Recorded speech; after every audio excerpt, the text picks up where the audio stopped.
ஆண்டவராகிய இயேசு கிறிஸ்துவின் நாமத்தினாலே உங்கள் ஒவ்வொருவரையும் வாழ்த்துகிறேன். இந்த நாளிலும் நாம் தியானத்திற்காக எடுத்துக்கொண்ட வேத பகுதி சங்கீதங்களின் புஸ்தகம் 132வது சங்கீதம் 13-14 வசனங்கள். கர்த்தர் சீயோனை தெரிந்து கொண்டு அது தமக்கு வாசஸ்தலமாகும்படி விரும்பினார். இது என்றென்றைக்கும் நான் தங்கும் இடம். இதை நான் விரும்பினபடியால் இங்கே வாசம் பண்ணுவேன். இங்கே நாம் வாசிக்கிறோம், இது என்றென்றைக்கும் நான் தங்கும் இடம். இதை நான் விரும்பினபடியால் இங்கே வாசம் பண்ணுவேன். அருமையான தேவ பிள்ளைகளே, அன்றைக்கு சாலமோன் கட்டின தேவ ஆலயத்தை நான் விரும்புகிறேன், இங்கே நான் வாசம் பண்ணுவேன் என்று வாக்குத்தத்தம் பண்ணின கர்த்தர் இன்றைக்கு தேவனுடைய ஆலயமாய் இருக்கிற நம்மிலே அவர் வாசம் பண்ண விரும்புகிறார். வேதத்தில் 1 கொரிந்தியர் 3ஆம் அதிகாரம் 16ஆம் வசனத்தில் நம்ம இப்படி வாசிக்கிறோம், நீங்கள் தேவனுடைய ஆலயமாய் இருக்கிறீர்கள் என்றும் தேவனுடைய ஆவி உங்களில் வாசமாய் இருக்கிறார் என்றும் அறியாதிருக்கிறீர்களா? ஒருவன் தேவனுடைய ஆலயத்தை கெடுத்தால் அவனை தேவன் கெடுப்பார். தேவனுடைய ஆலயம் பரிசுத்தமாயிருக்கிறது, நீங்களே அந்த ஆலயம். இங்கே நாம் வாசிக்கிறோம், எது தேவனுடைய ஆலயம்? நாம் தான் தேவனுடைய ஆலயம். தேவனுடைய ஆவியானவர் நம்மிலே வாசமாய் இருக்கிறதை நாம் அறிய வேண்டும் என்று பவுல் எழுதுகிறார். அருமையான தேவ பிள்ளைகளே, ஆவியானவர் நம்மிடத்திலே வாசம் பண்ண வேண்டுமே ஆனால் வேதத்திலே நாம் வாசிக்கிறோம், உபாகமத்தின் புஸ்தகம் 23ஆம் அதிகாரம் 14ஆம் வசனத்திலே இப்படி வாசிக்கிறோம், கர்த்தருடைய தூதனானவர் பாளையத்திலே அவர் உலாவி கொண்டிருக்கிறபடினால் அசுசியான காரியங்களை கண்டு உன்னை விட்டு விலகி போகாதபடிக்கு உன் பாளையம் எங்கும் சுத்தமாய் இருக்க கடவது என்று நாம் வாசிக்கிறோம். இன்றைக்கு பாளையம் எது? ஆலயமாகிய நம்முடைய சரீரம்தான்.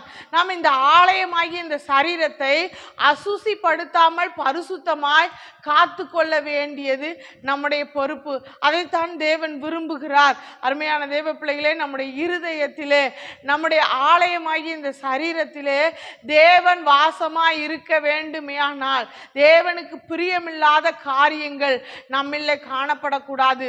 முதலாவது, எதெல்லாம் தேவனுக்கு பிரியமில்லாத காரியங்கள் என்று நாம் அறிந்து கொள்ள வேண்டும். எதெல்லாம் நாம் செய்யும் பொழுது தேவனுடைய நாமம் நம்மை கொண்டு மகிமைப்படாமல் இருக்கிறதோ அது எல்லாமே தேவனுக்கு பிரியமில்லாத காரியங்கள்.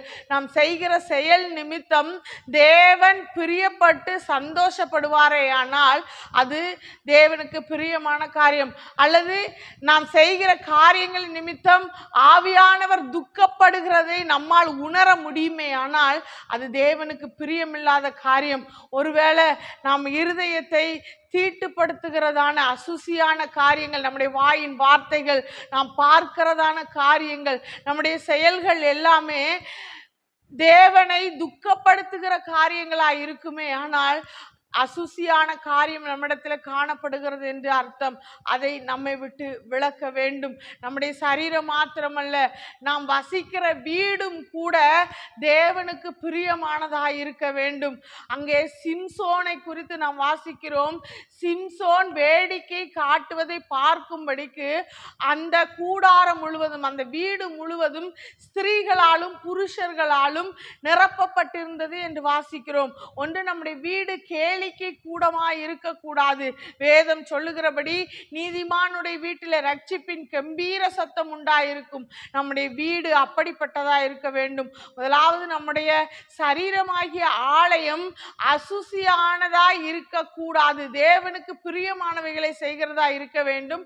அப்பொழுதுதான் கர்த்தர் நம்முடைய நடுவிலே வாசம் பண்ணுவார். ஆலயமாகி நம்முடைய சரீரத்திலே அவர் வாசம் பண்ணுவார். இரண்டாவதாக, நம்முடைய வீடு தேவனை பிரியப்படுத்துகிற வீடாய், தேவனை மகிமைப்படுத்துகிற ஒரு வீடாய் இருக்க வேண்டும். லேவியர் ஆகமத்தின் புஸ்தகம் 26ஆம் அதிகாரம் 10-11 வசனங்களை நம்ம இப்படி வாசிக்கிறோம்.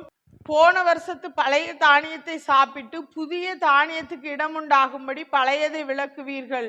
உங்கள் நடுவில் என் வாசஸ்தலத்தை ஸ்தாபிப்பேன். என் ஆத்துமா உங்களை அரோசிப்பதில்லை. நான் உங்கள் நடுவிலே உலாவி உங்கள் தேவனாயிருப்பேன், நீங்கள் என் ஜனமாயிருப்பீர்கள் என வாசிக்கிறோம். உங்கள் நடுவிலே என் வாசஸ்தலத்தை ஸ்தாபிப்பேன், நான் உங்கள் நடுவிலே உலாவி உங்கள் தேவனாயிருப்பேன் என்று வாக்கு பண்ணுகிறார். அதற்கு முன்பதாக ஒன்று சொல்லுகிறார், போன வருஷத்து பழைய தானியத்தை சாப்பிட்டு அதை என்ன செய்யணும், உங்களிலிருந்து விளக்க வேண்டும் என்று சொல்லுகிறார். பழையது எது நம்மிடத்துல காணப்படுகிறதோ அதை நாம் விளக்க வேண்டும். பழைய கிரியைகள், பழைய குணங்கள், நாம் தேவனை அறிகிறதற்கு முன்பதாக, தேவன் நம்மோடு வாசம் பண்ணுகிறதற்கு முன்பதாக எப்படிப்பட்ட குணாதிசயம் உடையவர்களாய் இருந்தோமோ அதில் இருந்தெல்லாம் நாம் மாற வேண்டும் என்று கர்த்தர் விரும்புகிறார். 1 கொரிந்தியர் 5ஆம் அதிகாரம் 7-8 வசனங்களை நம்ம வாசிக்கலாம்.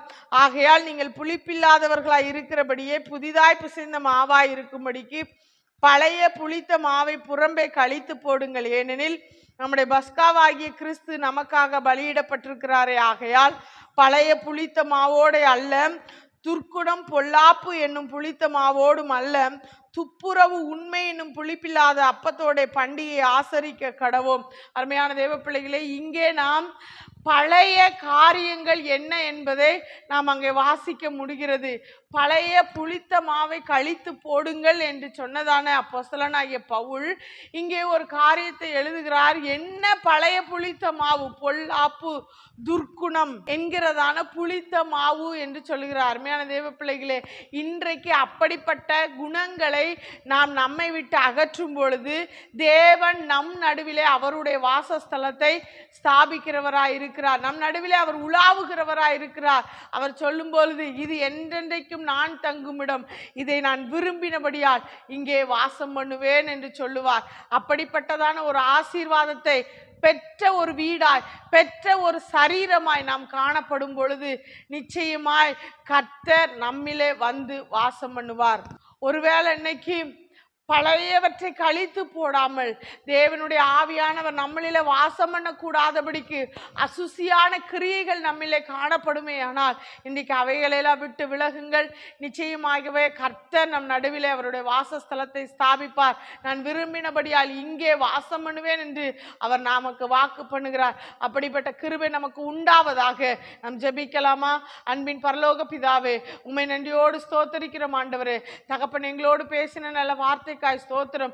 எங்களிடத்துல காணப்படுகிற அசுசியான கிரியைகள் ஆண்டவரே, துர்க்குணங்கள், பொல்லாப்புகளை எங்களை விட்டு அகற்றி ஆண்டவரே சுத்த மனசாட்சியோடு காணப்பட கர்த்தர் எங்களுக்கு கிருபை தருவீராக. துர்மனசாட்சி நீங்க கழுவப்பட நாங்கள் எங்களை அர்ப்பணிக்கிறோம் ஆண்டவரே.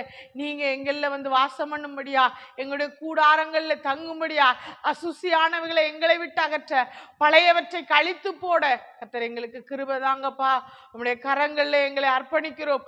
துப்புரவு உண்மை என்கிறதான ஒரு புதிய மாவோடு பண்டிகை ஆசரிக்க, அதோடு நாங்கள் வாழ கர்த்தர் எங்களுக்கு கிருபை தரும்படியாய் நாங்கள் ஜெபிக்கிறோம். நீர் விரும்புகிறதான ஒரு வாசஸ்தலமாய், துப்புரவு உண்மை என்கிறதான ஒரு நற்கிரியைகள் எங்களே காணப்படுகிறதா, ரட்சிப்பின் கெம்பீர சத்தம் எங்களுடைய கூடாரங்களில் துணிக்கப்படுகிறதாய் காணப்பட எங்களை நாங்கள் ஒப்பு கொடுக்கிறோம் ஆண்டவரே. கர்த்தர் நீங்க ஆசீர்வதிங்க. இயேசு கிறிஸ்துவின் மூலம் ஜெபம் கேளு நல்ல பிதாவே. ஆமேன், ஆமேன்.